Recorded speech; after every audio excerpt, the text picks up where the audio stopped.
Hello, good morning everyone. So nandito po tayo sa FR 5 2026. Tayaan po ito hanggang 3 days.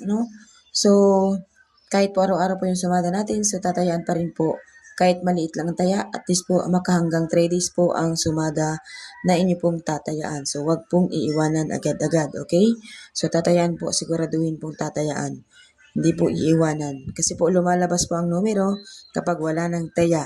So hindi na po yan umaabot ng napakatagal. So kadalasan po yan, hanggang 7 days na po ang numero, lalabas na po yan. Yung iba guys, nananalo talaga kasi matyaga silang mag-alaga. So meron po tayo dyan guys sa Steel po ng Rizal, Quezon City, Pangasinan, Palawan.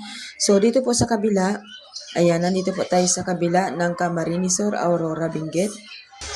So hanggang lang po yan guys dito sa Marikina. Dahil yung iba guys, di ko po alam kung anong lugar yung hindi ko dito naisama dahil yung lugar po kahapon ay wala pong bola sila kaya wala yan dyan. Pero kahapon meron po akong update. So dito po, tingnan na lang ninyo dito guys sa kabila. Baka nandito sila. So yan. Tingnan nyo na lang po dito kung alin po yung wala doon sa kabila. Yan po yung update ko kahapon. So baka naandyan po yung sa inyo. Kasi yung kahapon wala pang bola yung iba. Okay, so naandyan po sa kabila.